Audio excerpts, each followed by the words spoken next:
तो पूरे संसार की मां है सज्जनों।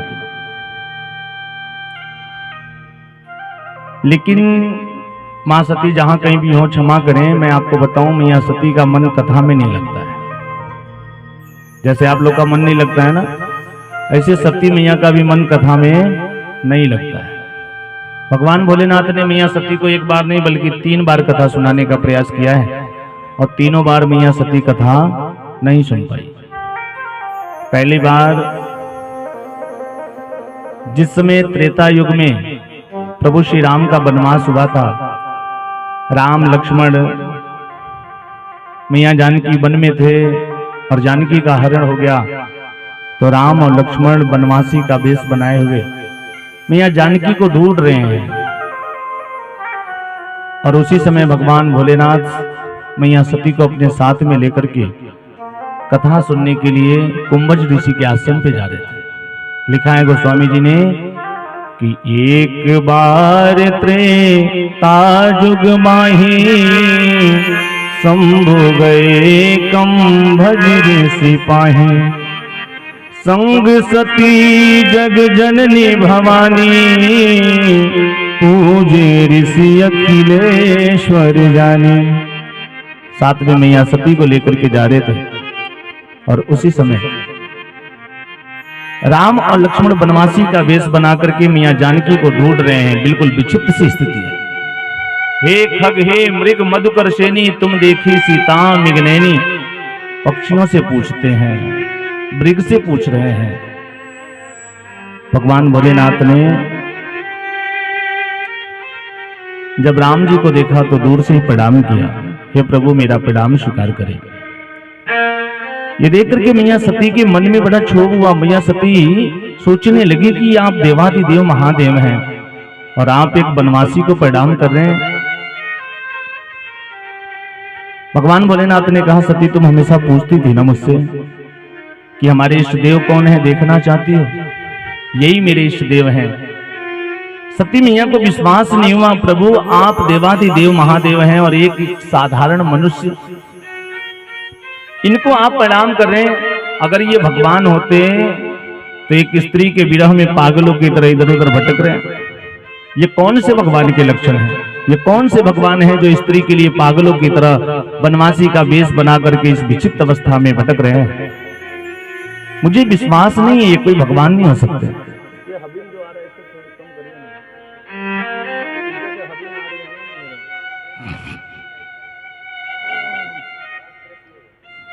बोले कि मैया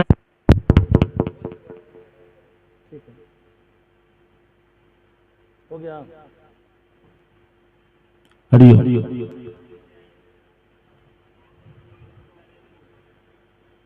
ये कुर्सियां ना भैया खाली किनारे किनारे कर दीजिए।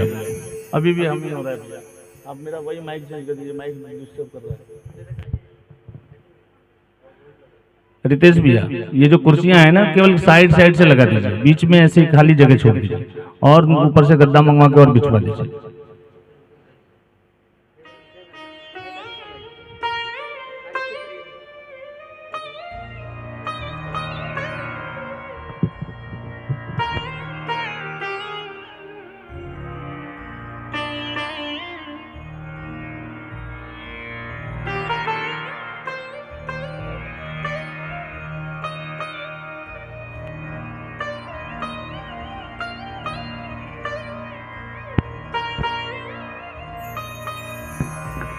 हरिओम। श्री राधे, जय श्री राधे, जय श्री श्याम।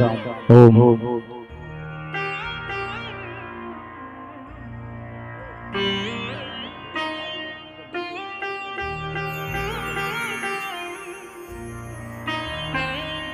बोले राधे कृष्ण भगवान की, बोले यज्ञ पुरुष भगवान की, बोले श्रीमद् भागवत महापुराण की।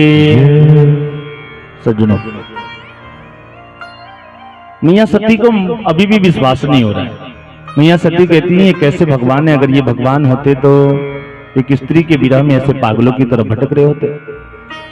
भोलेनाथ ने कहा कि देवी यदि तुम्हारे मन में संदेह है, तुम्हें विश्वास नहीं है, तो तुम खुद जाकर के परीक्षा क्यों नहीं ले लेती हो?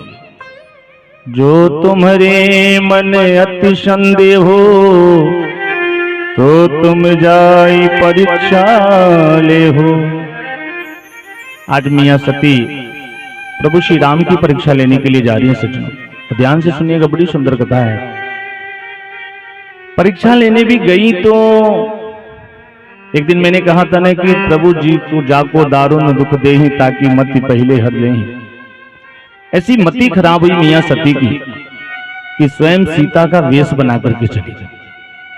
सोचने लगी कि सीता को ढूंढ रहे हैं, मैं सीता बन करके जाऊंगी, मुझे देख करके मेरे पास आ जाएंगे, पता लग जाएगा कि ये भगवान है कि साधारण मनुष्य है।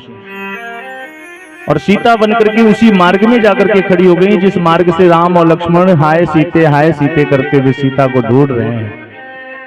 जैसे ही प्रभु श्री राम की नजर पड़ी ना सती मैया के ऊपर, राम जी ने हाथ जोड़ करके प्रणाम किया, हे मां सती मेरा प्रणाम स्वीकार करिए। और आप अकेले घूम रही हैं, भगवान भोलेनाथ दिखाई नहीं दे रहे। ये देख करके तो मैया सती बड़ी लज्जित हुई कि मैं सीता का वेश बना करके आई और इस वेश में भी इन्होंने मुझे पहचान लिया। अब मैं कौन सा मुंह लेकर के जाऊं अपने पति भगवान भोलेनाथ के पास, वो मुझे मना कर रहे थे। और यहाँ पर हर स्त्रियों को एक शिक्षा लेनी चाहिए, अपने पति की बात की कभी अवहेलना नहीं करनी चाहिए।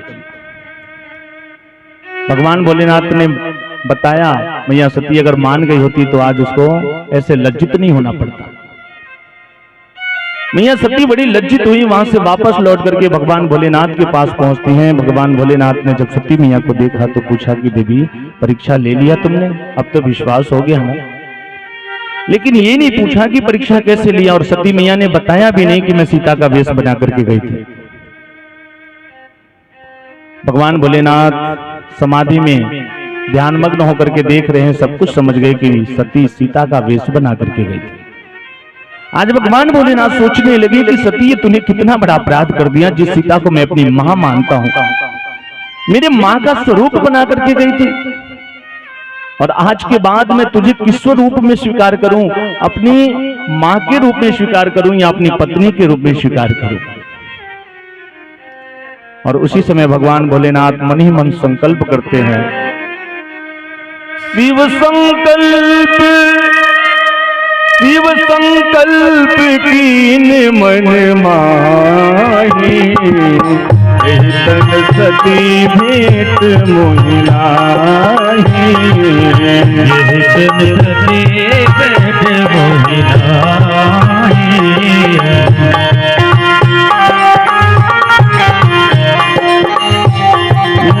शिव संकल्प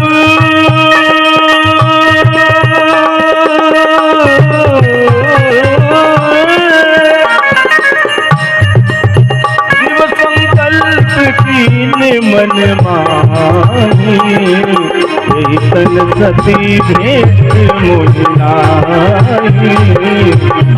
तन सती भेंट मोहिनाही, तन सती भेंट मोहिनाही। यदि भी आज के बाद इस शरीर से दोबारा तुम्हारा कभी मिलन नहीं होगा। और ऐसा सोच करके भगवान मन में संकल्प करते हैं। संकल्प करने के बाद मैया सती को अपने साथ लेकर के वापस कैलाश पर्वत पे पहुंचे। कैलाश पर्वत पे पहुंचने के बाद आज भगवान भोलेनाथ दूसरी बार पुनः मैया सती को कथा सुनाने जा रहे हैं। पहुंच करके फिर प्रभु श्री राम की चर्चा प्रारंभ कर दी, लेकिन दूसरी बार भी मैया का मन कथा में नहीं लगा। जब दूसरी बार प्रभु श्री राम की चर्चा कर रहे थे प्रभु, तो मैया सती कथा नहीं सुन रही है, बल्कि आकाश में उड़ते हुए विमानों को देखने लगी। देख रही हैं कि सभी देवता लोग सुंदर सुंदर आभूषणों को, सुंदर सुंदर वस्त्रों को पहन करके अपने अपने विमान पे आरूढ़ होकर के कहीं जा रहे हैं। देवताओं की पत्नियां भी सुंदर सुंदर श्रृंगार करके जा रही हैं। मैया सती भगवान भोलेनाथ से पूछती हैं कि स्वामी, ये सभी देवता लोग कहाँ जा रहे हैं और इनकी पत्नियां इनके साथ में सज धज करके कहाँ जा रही हैं? भगवान भोलेनाथ ने कहा कि देवी, आपके पिता दक्ष प्रजापति के वहां एक बहुत बड़ा यज्ञ हो रहा है और ये सभी देवता उसी यज्ञ में आहूत हैं। सो सभी देवता अपना अपना भाग्य लेने के लिए जा रहे हैं। जैसे ही सती मैया ने सुना कि मेरे पिता के वहां यज्ञ हो रहा है, मैया सती का भी मन मचल उठा। मैया ने कहा, स्वामी अगर आप आदेश करते तो मेरा भी मन कर रहा है, मैं भी अपने पिता के वहां चली जाती। और एक बात बताऊं सज्जनों, संसार की जितनी भी माताएं हैं, केवल मैया सती ही नहीं, जितनी भी माताएं हैं, सारी माताओं का अपने मायके से कुछ विशेष लगाव रहता है। वो जब अपने ससुराल से मायके जाएंगी ना तो 10,000 रुपए लेके जाएंगी और सब उड़ा के चली जाएंगी, किसी को पता भी नहीं चलेगा, ससुराल वालों को भी नहीं पता चलेगा कि कहां से पैसे आए थे। लेकिन जब मायके से ससुराल आएंगी ना और उनकी मम्मी उनको एक वस्त्र दे देंगी, 500 रुपए विदाई में दे दिया, तो आने के बाद पूरे मोहल्ले में दिखाएंगे, देखा माओत्र नहीं आना तमार माई हमके दिलस, देख ला इतना बढ़िया साड़ी दे ले बड़ी, पूरे मोहल्ले को दिखाएंगी। वो मायके की चीजों से बहुत लगाव भी रहता है। मायके से अगर कुर्सी आई है ना वो टूट जाएगी तो भले उसको 4 बार रिपेयर करवा दीजिए, जितना रिपेयर में पैसा लगेगा ना उससे उतने पैसे में नई आ जाएगी। लेकिन नई नई नहीं चाहिए, वही वाला चाहिए मुझे, मेरी माँ ने दिया था मुझे। आज मैया सती को जब ये पता चला ना तो मैया सती भगवान भोलेनाथ से कहती है कि स्वामी अगर आप आदेश करते तो मेरा भी मन कर रहा है, मैं भी चली जाती अपने पिता के वहां। मेरी सभी बहनें आई होंगी, कभी कभी ऐसा संजोग बनता है कि सब लोग इकट्ठी होती हैं, एक साथ सबका दर्शन होता, हम सब आपस में मिल करके। भगवान भोलेनाथ मैया सती को कह रहे हैं कि देवी बिना बुलाए कहीं नहीं जाना चाहिए, बिना बुलाए जाने से अपमान होता है। आज भगवान भोलेनाथ मैया सती को बार बार मना कर रहे हैं, लेकिन सती मैया नहीं मान रहे हैं। तब भगवान भोलेनाथ मैया सती से कहते हैं कि हे सती, सबके दिल में समाना नहीं चाहिए, सबके दिल में समाना नहीं चाहिए, सबके दिल में समाना नहीं चाहिए, खुद को तोहफा बनाना नहीं चाहिए, खुद को तोहफा बनाना नहीं चाहिए, सबके दिल में समाना नहीं चाहिए, सबके दिल में समाना नहीं चाहिए, सबके दिल में समाना नहीं चाहिए, सबके दिल में समाना नहीं चाहिए, खुद को तोहफा बनाना नहीं चाहिए, खुद को तोहफा बनाना नहीं चाहिए। और श्री राधे सभी लोग मेरी मेरी ताली बजा के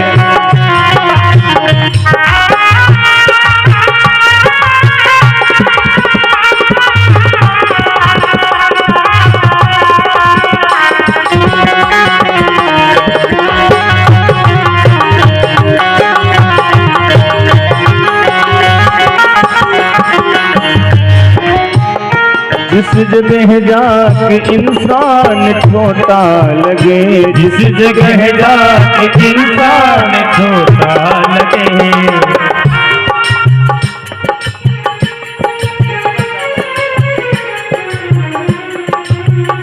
जिस जगह जाके इंसान छोटा लगे, जिस जगह जाके इंसान छोटा लगे, उस बुलंदी पे जाना नहीं चाहिए, उस बुलंदी पे जाना नहीं चाहिए, सबके दिल में समाना नहीं चाहिए, सबके दिल में समाना नहीं चाहिए, खुद को तोहफा बनाना नहीं चाहिए, खुद को तोहफा बनाना नहीं चाहिए, खुद को तोहफा बनाना नहीं चाहिए, खुद को तोहफा बनाना नहीं चाहिए, खुद को तोहफा बनाना नहीं चाहिए, खुद को तोहफा बनाना नहीं चाहिए।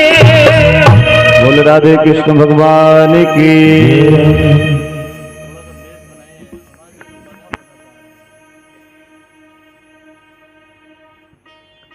हरिओम श्री राधे। आज भगवान भोलेनाथ कहते हैं कि हे देवी, बिना बुलाए जाने से अपमान होता है, कहीं पे भी बिना बुलाए नहीं जाना चाहिए। मियां सती उस समय भगवान भोलेनाथ को तर्क देती हैं कि हे प्रभु, इस संसार में 3 ऐसे स्थान हैं जहां पे बिना बुलाए जाने से भी कोई दोष नहीं लगता है। पहला, अपने गुरु के वहां। अगर आपके गुरु के वहां कोई कार्य हो रहा है और गुरु जी ने आपको निमंत्रण नहीं भी भेजा है और आपको सूचना मिल गई, तो ऐसी जगह पे निमंत्रण की प्रतीक्षा नहीं करनी चाहिए, बिना बुलाए भी जाना चाहिए। दूसरा,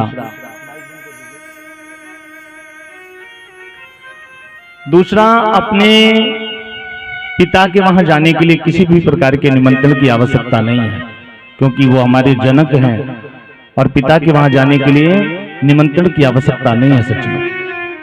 तीसरा, यदि कहीं भगवान का कार्य हो रहा है, भगवान की कथा हो रही है, भगवान का सत्संग हो रहा है, कीर्तन हो रहा है, कहीं भगवान का यज्ञ हो रहा है, तो वहां पर भी बिना बुलाए जाना चाहिए। वहां पे निमंत्रण की प्रतीक्षा नहीं करनी चाहिए। बहुत सारे लोग ऐसा भी सोच रहे होंगे कि दुबे जी के वहां कार्यक्रम हो रहा है और रितेश भैया ने हमसे नहीं कहा है तो हम क्यों जाएं।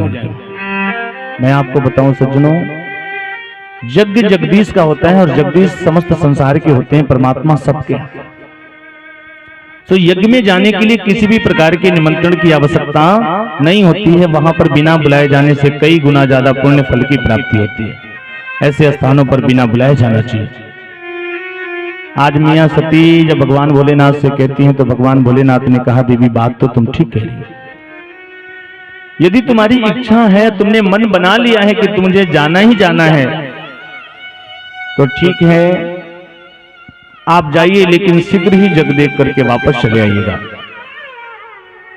भगवान भोलेनाथ ने नंदी को बुलाया और नंदी से कहा कि हे नंदी, तुम मियां सती को अपने साथ में लेकर के जाओ और यज्ञ दिखा करके पुनः अपने साथ वापस लेके चले आना। आज नंदी मियां सती को लेकर के जा रहे हैं। जैसे दक्ष प्रजापति के यज्ञशाले के पास मियां सती पहुंची हैं, उनकी बहनों ने सती मैया को देखा ना, तो सारी बहनें अपना अपना मुंह घुमा करके दूर जाने लगी। कोई भी मियां सती से बात नहीं कर रहा है।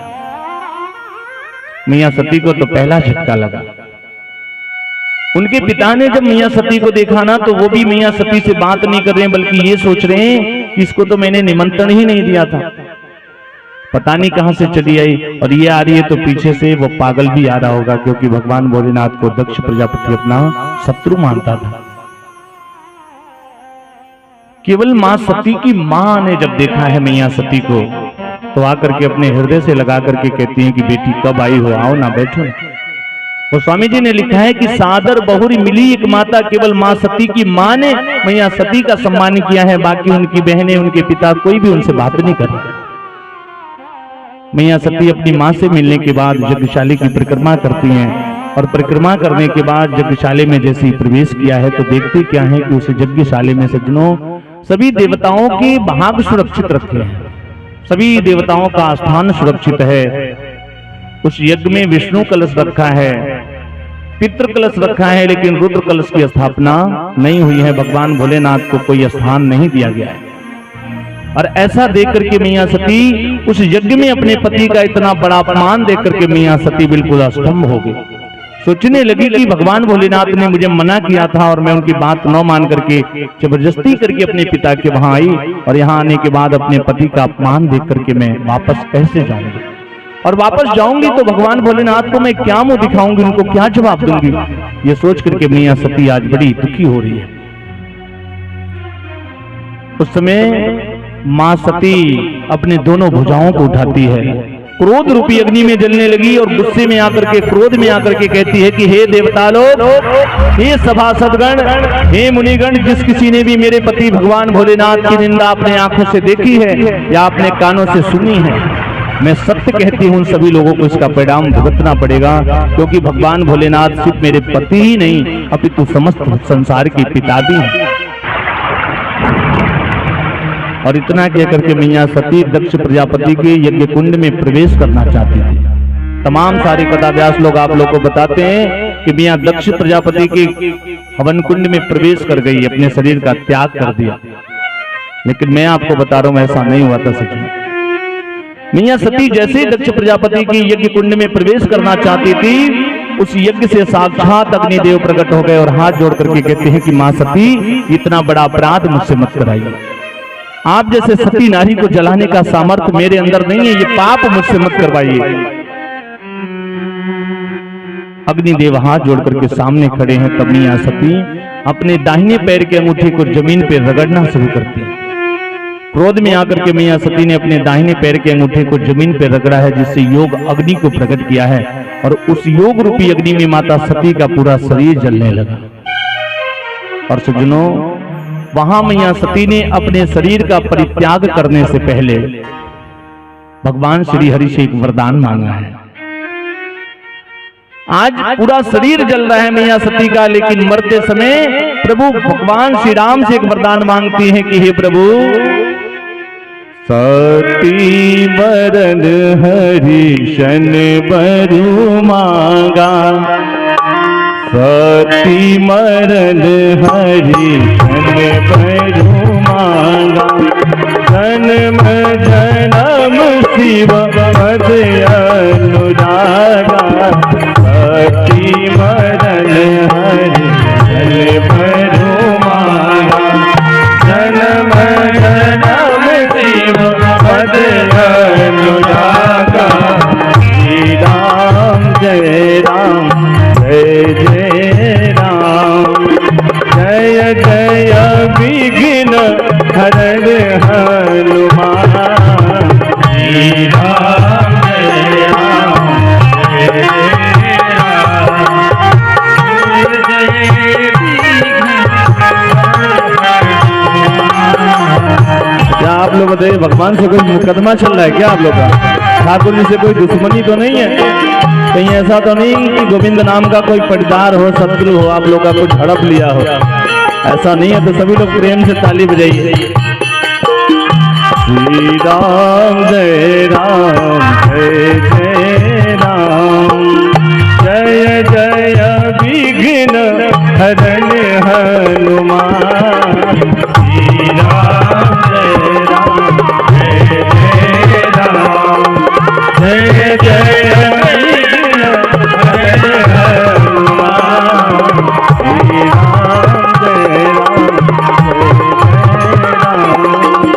श्री राम जय राम जय राम, जय जय राम। बोल भूतनाथ भूतेश्वर भोलेनाथ की।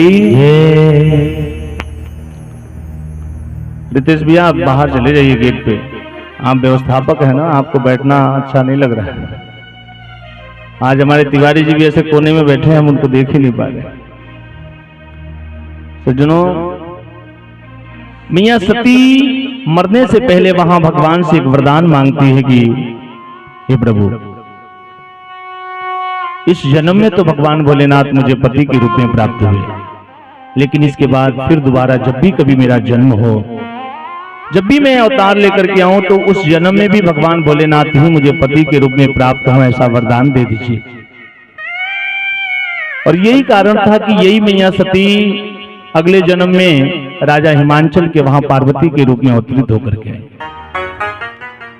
इधर मैया सती का पूरा शरीर जल करके योग अग्नि में जलने लगा। नंदी ने उस यज्ञ को रोकने का प्रयास किया, लेकिन जो यज्ञ के आचार्य थे भृगु ऋषि, उन्होंने अपनी मंत्र शक्तियों से नंदी को पराजित करके वापस भेज दिया। नंदी बड़े दुखी होकर के आंखों में आंसू भरे हैं और नंदी वापस कैलाश पर्वत पे पहुंचते हैं, जहां भगवान भोलेनाथ बैठे हुए हैं। जब नंदी को देखा है तो भगवान भोलेनाथ ने नंदी से पूछा कि नंदी, आप अकेले आए? मैंने आपसे कहा था कि मैया सती को साथ में लेके आना, और आप अकेले चले आए। मैया सती दिखाई नहीं दे रही हैं, देवी सती कहाँ है? नंदी कुछ बोल नहीं रहे। भगवान ने कहा कि नंदी क्या बात है, आप इतनी उदास क्यों?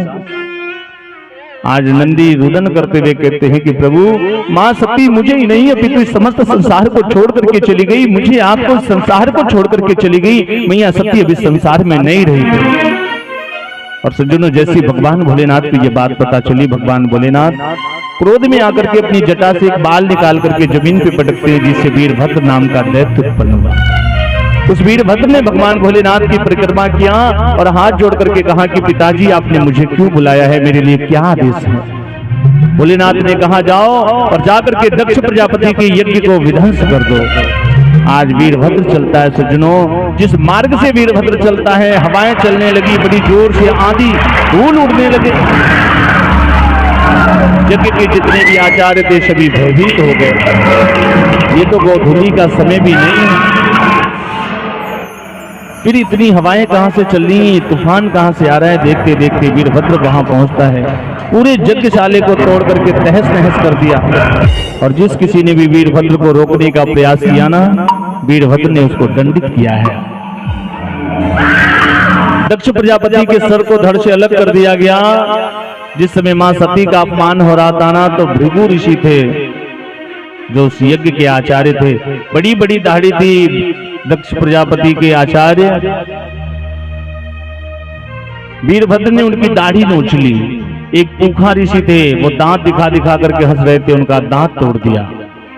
सभी देवता लोग भयभीत हो गए, चारों तरफ हाहाकार मच गया। यज्ञ कैसे पूर्ण हो। सभी देवता लोग जाकर के भगवान भोलेनाथ की स्तुति करने लगे, भगवान भोलेनाथ से प्रार्थना करें। आइए हम लोग भी भगवान भोलेनाथ के चरणों में निवेदन करते हैं।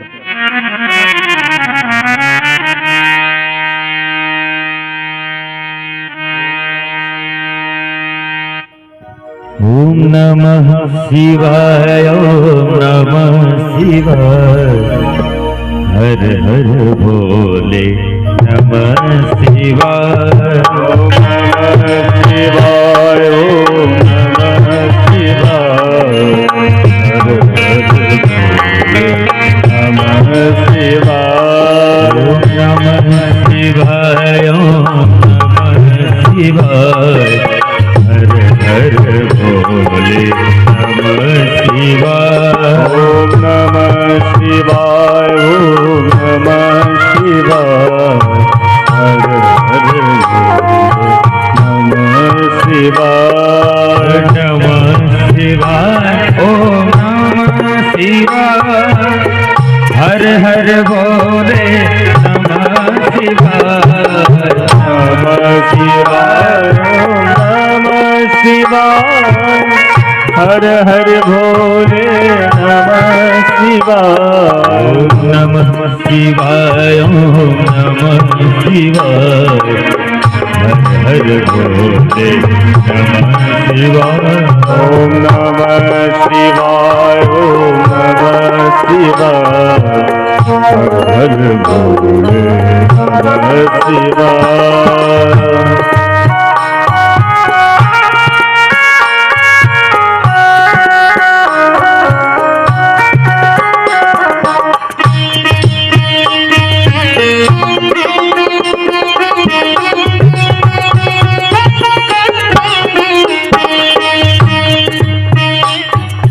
जटाधरा शिव जटाधरा, हर हर भोले नमः शिवाय। जटाधरा शिव जटाधरा, हर हर भोले नमः शिवाय।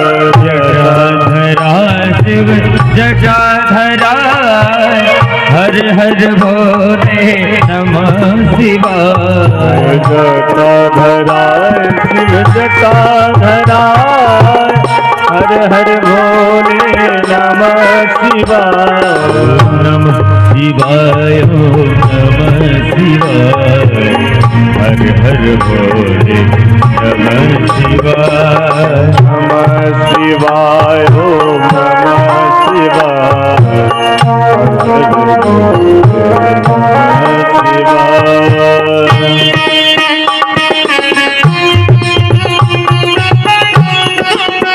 राधे श्याम।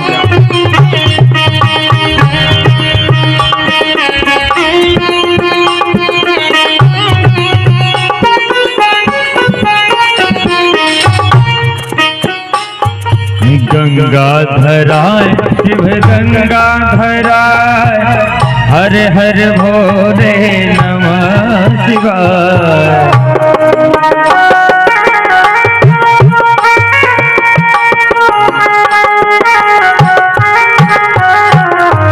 गंगाधराय शिव गंगाधराय, हर हर भोले नमः शिवाय। शिव गंगाधराय, हर हर भोले नमः शिवाय, नमः शिवाय ओम नमः शिवाय, हर हर भोले नमः शिवाय।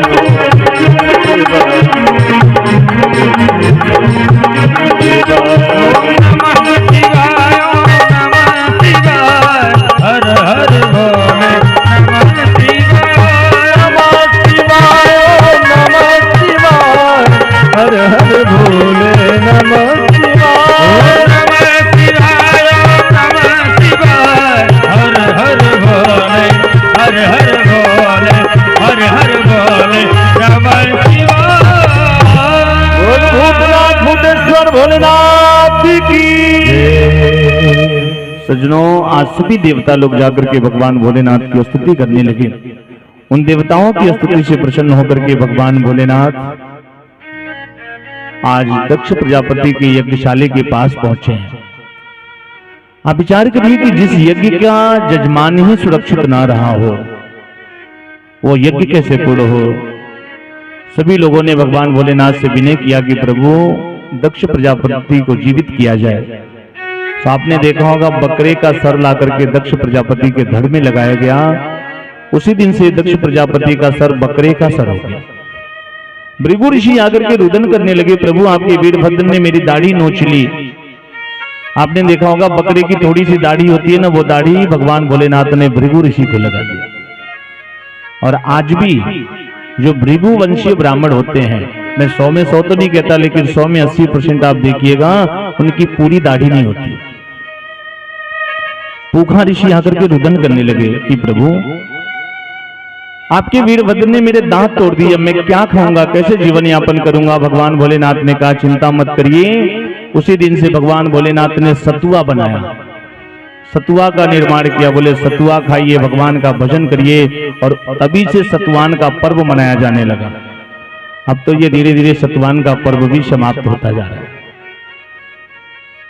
आज यज्ञ पूर्वा भगवान भोलेनाथ मैया सती के शरीर को अपने कंधे पे रख करके वहां से चलते हैं। इधर भगवान विष्णु ने सोचा कि जब तक मैया सती का शरीर सब इनके पास रहेगा, इनका मोह भंग नहीं होगा। अपने चक्र सुदर्शन को आदेश किया है। चक्र सुदर्शन पीछे से जाता है, मैया सती के शरीर के छोटे छोटे टुकड़े करे, और वही मां सती की अंग प्रत्यंग इस पृथ्वी पे जहां जहां गिरे हैं सज्जनों, वहां पर एक शक्ति पीठ उत्पन्न हुई है, जहां हम सभी जाकर के अपनी मनोकामनाओं की पूर्ति करते हैं। मां सती का जो कमर वाला हिस्सा था ना, वही कामरू कामाख्या में गिरा है, जो कामाख्या के नाम से विख्यात है। बोल कामरू कामाख्या वाली मैया की जय। और यही मैया सती अगले जन्म में राजा हिमांचल के वहां पार्वती के रूप में अवतरित होकर के आई हैं। लिखा है कि जबती उमा शैल गृह जाई नित्य, जबती उमा शैल गृह जाई सुख संपत्ति सदा सुहाई।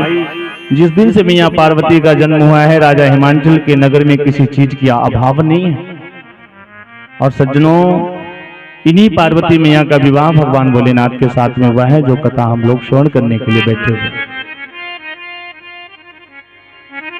शादी विवाह में थोड़ा विनोद होता है कि नहीं होता है? होता है ना। एक बात आज मैं आप लोग को बताऊं, दुनिया की जितनी भी माताएं होती हैं ना, माताएं मतलब जो सासू अम्मा लोग होती हैं, इन सभी सासू अम्मा लोगों की इच्छा होती है कि मेरा दामाद खूब पैसा वाला हो। सासू अम्मा लोग क्या चाहती हैं? दामाद खूब पैसा वाला हो। दामाद जब हमारे घरे आवे तो खूब बड़की गाड़ी से आवे, लोग पूछे के आइल बा, तो हम कहीं हमारा दामाद आइल बा। और दुनिया की जितनी भी कन्याएं होती हैं ना, उन सबकी इच्छा होती है कि मेरा पति खूब सुंदर मिले। शादी विवाह में कोई ना कोई अगुआ होता है कि नहीं होता है? पहले बिना अगुआ के विवाह नहीं होता था, लेकिन आज के परिवेश में तो हो जाता है, अगुआ की कोई जरूरत ही नहीं है। लेकिन पहले विवाह बिना अगुआ लोगों के नहीं होता था, और जो अगुआ होते थे वो इधर उधर की बातें करके झूठ साँच बोल के किसी तरह शादी करवा देते थे। और शादी विवाह में कुछ भी अच्छा बुरा होता था तो सबसे ज्यादा गाली यही लोग सुनते। भगवान भोलेनाथ के ब्याह के अगुआ कह रहे हैं नारद जी। एक बार जोरदार ताली बजाइए आप लोग हमारे जजमान जी के लिए। नारद जी,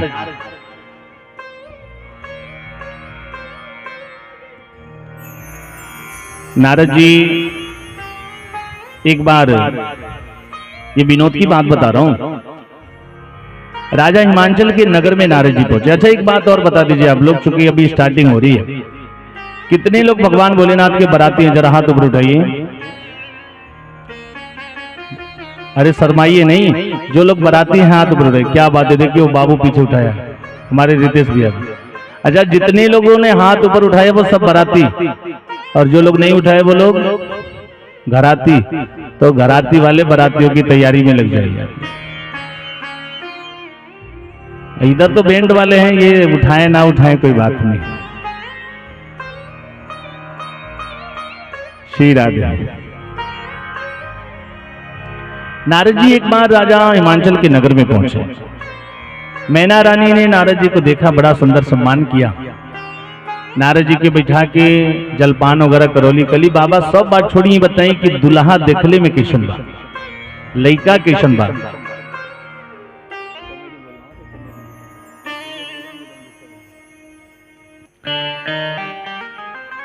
नारद जी कनी की लइका के बारे में पूछत हो, तो लइका देव ना हो महादेव हो, ओकरे नाम के आगे महा लगल बा। सब लोग तो देव हो लेकिन वो महादेव हो। कली बाप रे बाप, जब लइका महादेव हो तब का पूछे। अच्छा ये बताई खाली महादेव बनले से काम ना चली। ये बताई कि लइकवा के रहे खातिर घर और बा कि ना, ऐसा ना नो कि हमार बेटी हो जा तो झोपड़ी में रहे पड़े ओकरा। नारद जी कनी घर पूछत डू, आई पूरा महल मिला के जितना बढ़न बा तुहार, उतना बढ़न खाली ओकरा अंगना बा। मैना रानी कहली कि बाप रे बाप, महल के बराबर अंगना बा तो घर कितना बढ़न हुई ओकर। अच्छा नारद जी झूठ भी नहीं बोल रहे, सही भी नहीं बोल रहे। आप कैलाश पर्वत के मध्य में खड़े हो जाइए, देखिए कितना बड़ा आंगन है। कहली बाप रे बाप, जब इतना बढ़न महल बा, लइका महादेव हो। एक बात और बताई बाबा, लइका महादेव हो गई, घर बढ़न बा, लेकिन खाली महल बढ़न होके ओकरा कोनो खेती उती बा कि ना? ऐसा ना बा कि हमार बेटी जा और कोटा से चाउर आई तब ओकर व्यवस्था हुई। नारद जी कहनी की खेती बाड़ी पूछत रही, ओकरे आंगन में खड़ा होके जब देखबू जहां ले लौकी खाली ओकरिए प्लाट के प्लाट बा, दूसरे के एको प्लाटवे नहीं खो में, सब लगातार ओकरिए प्लाट बा। और सही कैलाश पर्वत के मध्य में खड़े हो जाइए, जहां तक दृष्टि जाएगी सब कैलाश पर्वत ही दिखाई देगा। अगुआ लोग ऐसे ही तो करते थे। कली बाप रे बाप, लइका महादेव हो, घर द्वार बटले बा, खेती इतना ढेर बा ओकरा कि कहां ले देखबा तब सब करे हो। एगो चीज और बताई महाराज, ओकरिया इन्वर्टर लगल बा कि ना, बिजली उजली के का व्यवस्था? ऐसा ना बा कि हमारी बेटी जा तो ढेबरी जरावे पड़े, लालटेन जरावे पड़े। नारद जी कनी बिजली की बात करते हो, ये पूरा संसार के बिजली कट हो सकेला। कबो कबो गांव में ट्रांसफार्मर जर जाला तो 2-4 दिन लग जाला ओके ठीक भइले में। ओकरी यहाँ एको सेकेंड खातिर लाइट भगवे ना करेला, तो ई कौन लाइट है कबो भगवे ना करेला। नारद जी कहनी की पावर हाउस एकदम ओकरे कपड़े पे हमेशा बैठल बा, जड़ते रहेला, बोला 1 मिनट खातिर बंद ना होला। भोलेनाथ के मस्तिष्क पे चंद्रमा विराजमान है कि नहीं, हमेशा प्रकाश देते रहते। कहली बाप रे बाप, इतना बढ़िया व्यवस्था भाई। एक चीज और बता दी, वाटर सप्लाई की क्या व्यवस्था है? उसके वहां आरओ लगा है कि नहीं लगा? ऐसा तो नहीं मेरी बेटी जाए उसको पोखरे से कहीं कुएं से पानी भर के लाना पड़े। नारद जी कहने की वाटर सप्लाई पूछ रही है, गंगा मिनरल वाटर की सप्लाई बंद हो सकती है, लेकिन उसके वहां से पूरे संसार के लोग पानी पिए तब भी कभी पानी खत्म होने वाला नहीं है रे। कौन वाटर आरओ प्लांट लगल बा, कबो खत्म ना होला पानी, मशीन खराब ना होला ओकर। नारद जी कहनी ट्यूबवेल ओकर 24 घंटा चलते रहेला, एकदम पंपिंग सेट ओकरे कपड़े पे बा, 1 मिनट बंद ना होला। भगवान भोलेनाथ की जटा में गंगा मियाँ विराजमान है कि नहीं? और गंगा का जल अगर सर्वस्त्र संसार के लोग पिए तो क्या जल समाप्त होने वाला है? नारद जी झूठ भी नहीं बोले, सही भी नहीं बोले। मैना रानी ने कहा महाराज जब इतना कुछ है तो मामला तय है। ये तो विनोद की बात है सच। और अब मैं आप लोग को जो बताने जा रहा हूं, जो पुराणों में शास्त्रों में वर्णित है, पार्वती मियाँ छोटी सी कन्या है। और एक बार घूमते घूमते संत नारद जी महाराज राजा हिमांचल के नगर में पहुंचे। राजा हिमांचल ने नारद जी को देखा, बड़ा सुंदर स्वागत सत्कार किया, आसन पे विराजमान किया है। जलपान इत्यादि कराने के बाद हाथ जोड़ करके नारद जी से विनय करते हैं। त्रिकालज्ञ सर्वज्ञ तुम्हारा, गति सर्वत्र तुम्हारी, कहूँ सुता के दोष गुना, मुनिवर हृदय विचारी। हे महाराज, आप त्रिकालदर्शी हो, तीनों कालों की बात जानते हैं, और मेरे घर में एक बड़ी सुंदर सी कन्या ने जन्म लिया है। मैं चाहता हूं कि आप इस कन्या का हाथ देखिए और हाथ देख करके बताइए कि इसके भाग्य में क्या लिखा है। आज नारद जी महाराज मियां पार्वती का हाथ देख रहे हैं, और जैसे ही हाथ देखना शुरू किया है, हाथ देख करके कहते हैं कि महाराज ये जो कन्या है ना, ये कोई साधारण कन्या नहीं है, अपितु साक्षात जगत जननी जगदम्बा पराम्बा भगवती का अवतार है। और दुनिया के जितने भी सदलक्षण होते हैं वो सारे सदलक्षण इसके अंदर विद्यमान हैं। लेकिन, और सज्जनों जहां लेकिन किंतु परंतु शब्द लग जाए तो समझिए कुछ न कुछ गड़बड़ है। नारद जी मियां का हाथ देख करके राजा हिमांचल से कहते हैं, शैल सुलक्षण सुता तुम्हारी, सुन मुझे अब गुण दुई चारी। शैल सुलक्षण सुता तुम्हारी,